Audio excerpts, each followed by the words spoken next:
Good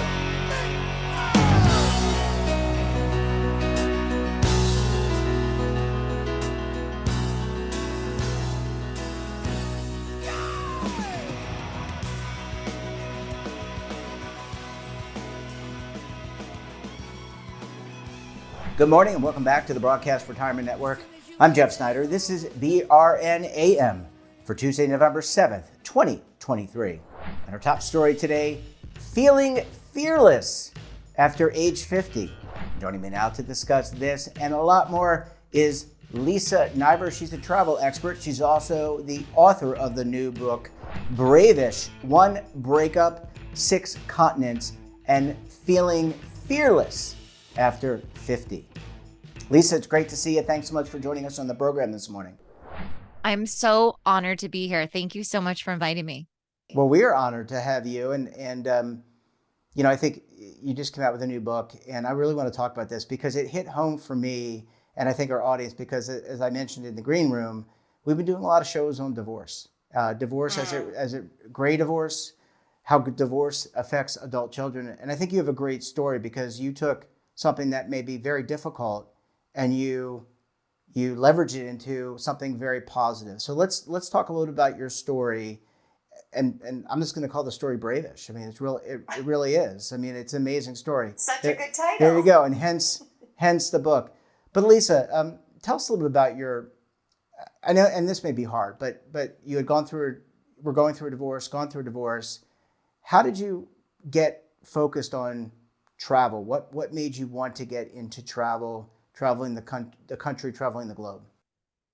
Thank you. So yes, it's true. My book is called Braveish, and there has been a lot of discussion about bravery and what does it mean to be brave. And one thing that happened for me when I left my marriage was people kept telling me that I was so brave, and I felt anything but brave. I felt like a disaster. And I actually looked the word brave up in the dictionary about a dozen times, trying to reconcile that people kept thinking I was brave. And the thing that I've come to realize is when we're afraid, sometimes fear is very important and we have to really think about it. But for me, I had to move forward anyway and get divorced. That was what was necessary for my safety and for me. And a lot of people struggle with all kinds of decision making, whether they're going to leave their job, leave their spouse, find the right care for their child. And we all need to find ways to be more brave. And so it's been an incredible journey. Yeah. And I mean, look, I think fear is something that we all deal with. We all have anxiety for a lot of different reasons. I mean, I wake up and I'll just admit this, I wake up very fearful. How am I going to continue to grow the network? How am I continue to invest in something I'm passionate about? You did the same thing. So I would define it as brave. Have you always been interested in travel and going and seeing new and exciting places? Yes, that is such an important passion for me. So when I was growing up, we went skiing on vacation. We would say that my dad would rather ski than breathe. And we always were skiing, but he's a dentist. And once we actually went on a trip, he was studying on this cruise. There were lectures when we were at sea. And then during the day, we went amazing places. It was the first time I was in Israel. And right now, you said you wake up every day in fear. Right now, I'm just praying for the hostages every day.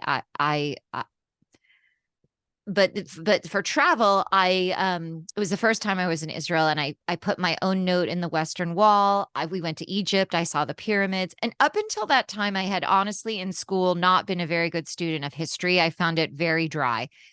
But it was literally like I was walking in my history books.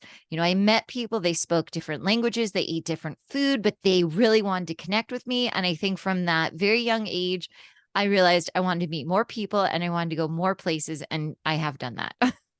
And what's it like? A lot of people, and myself included, I think it's hard to travel alone. I think it's hard to step out and go somewhere that you've never been before. No one.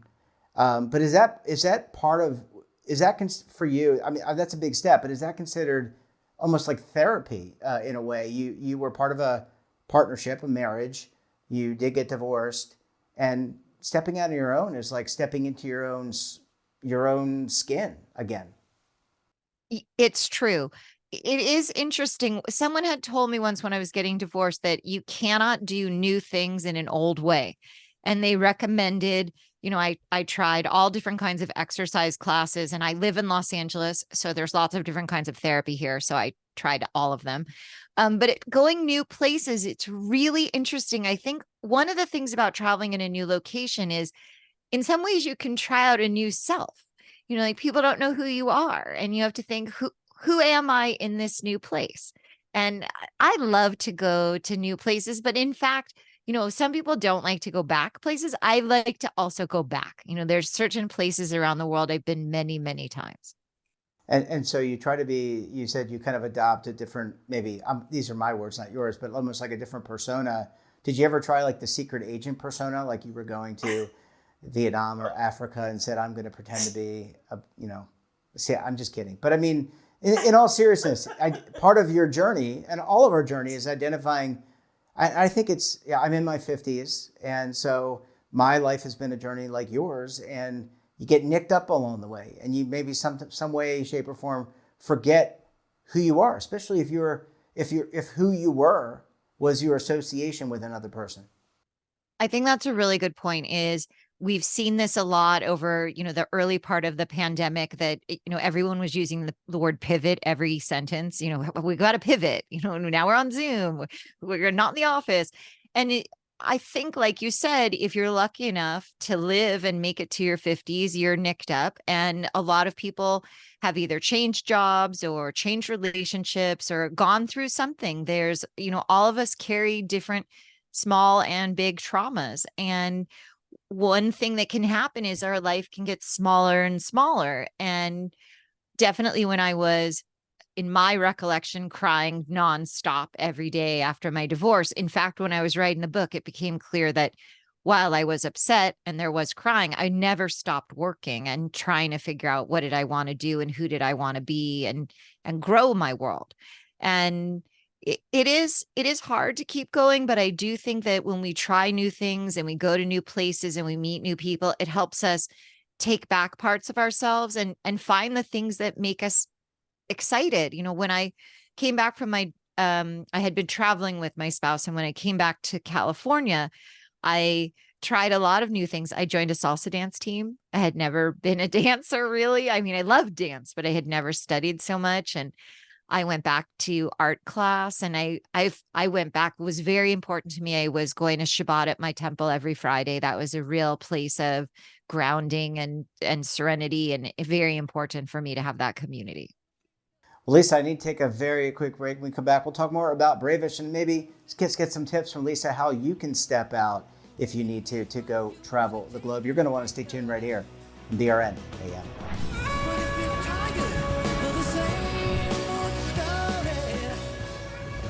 Imagine a new television network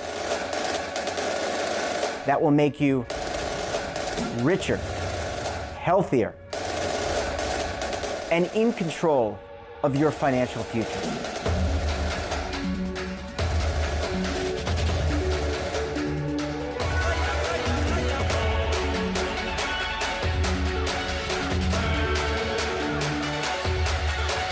This network is for the policewoman in Nashville, Tennessee, the baker in Dubuque, Iowa, the teacher in Lexington, Kentucky. We want to make the idea of savings and retirement culturally relevant. But what do you see as a defining issue of the midterms, especially for the smaller businesses? I mean, they are the lifeblood of the American economy.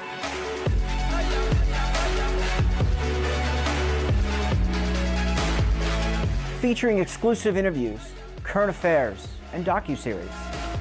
33 years old, you retired early. The philosophy is money only matters if it helps you live a life that you love. But you got to start thinking about retirement as soon as you get in. The Broadcast Retirement Network will drive very high engagement with premium partnerships. So this isn't retirement and savings for your parents or grandparents. This is for all Americans. And we're going to change the way you think about money.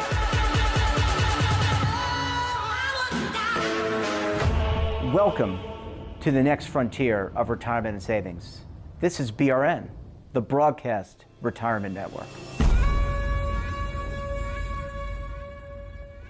Well, Lisa, thanks so much for staying with us. Really appreciate you hanging around for segment number 2 this morning. Thank you so much. I'm so glad to be here talking about my book, Braveish.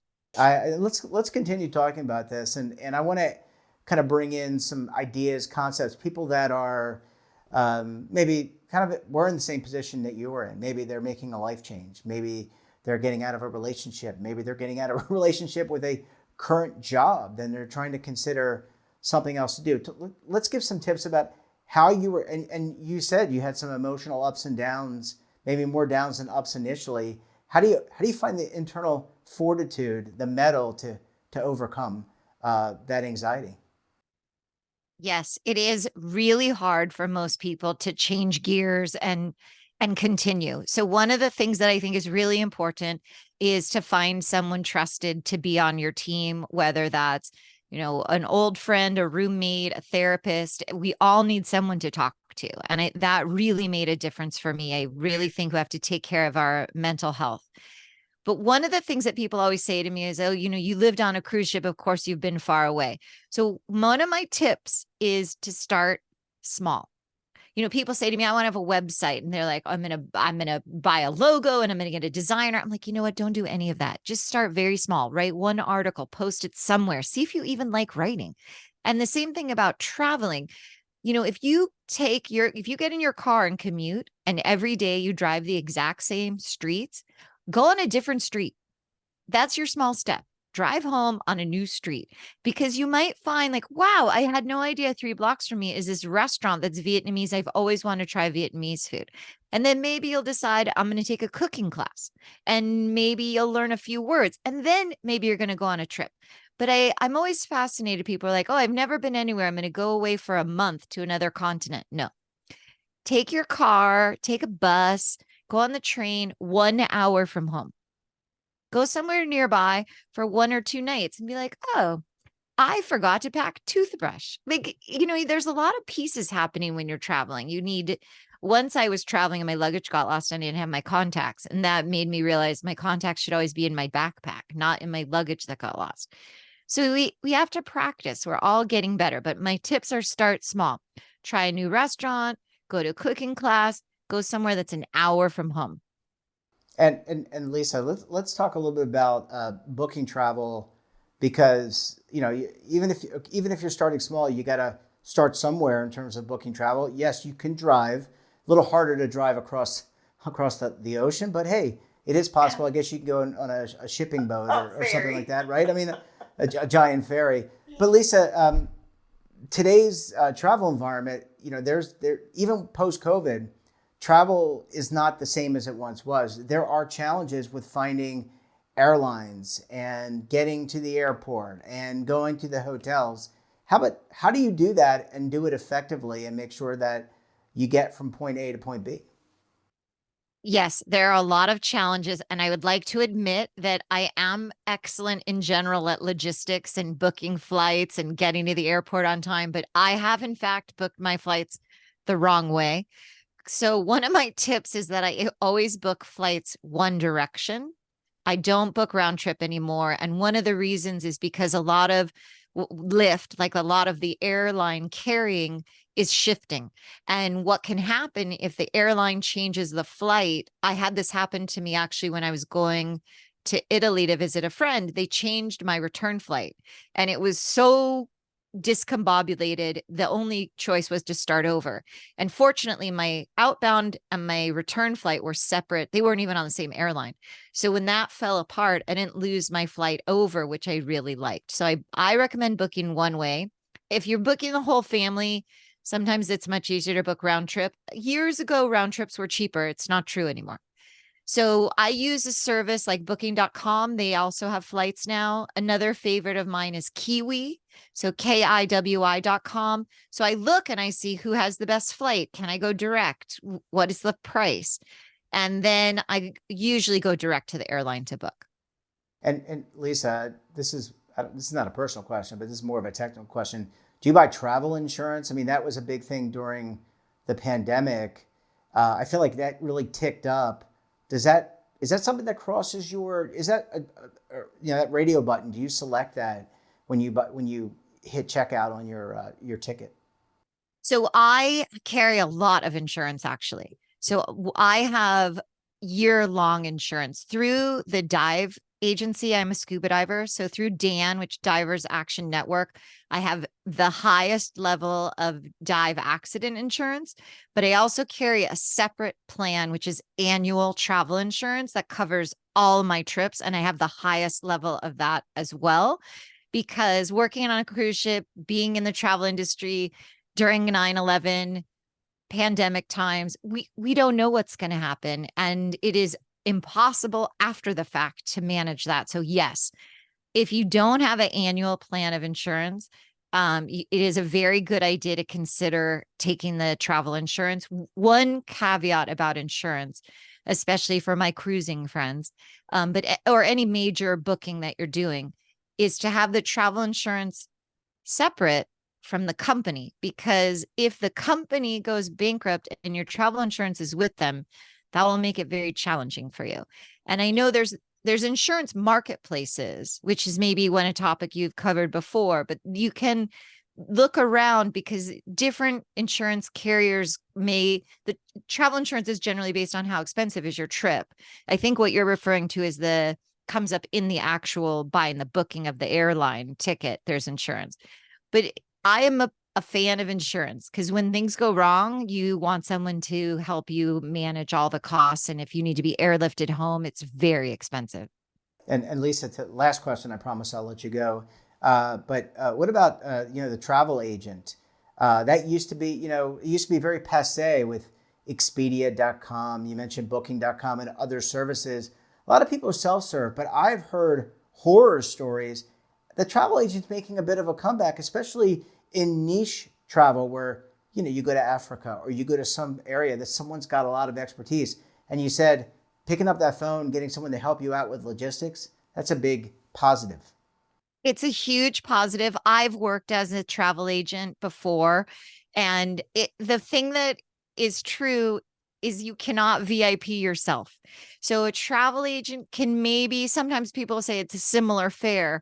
It might be similar, but they may be able to get you an automatic upgrade, free breakfast. And as you mentioned, when things go wrong, it's really nice to have someone else be able to help you put your trip or your flight back together.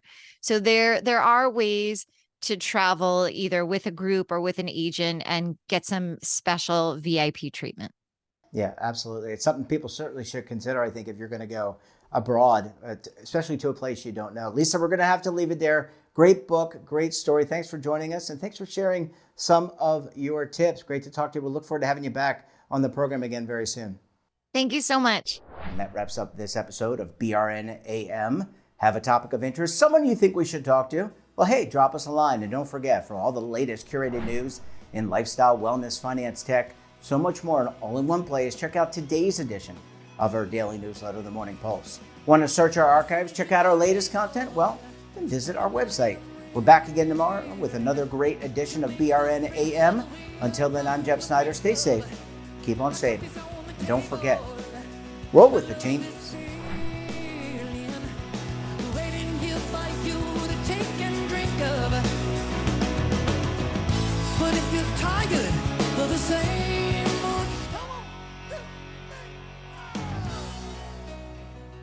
Now is your opportunity to co-create content around any topic on the First Lifestyle and Wellness Network. Reach a global audience through our platform and co-own exclusive branded content.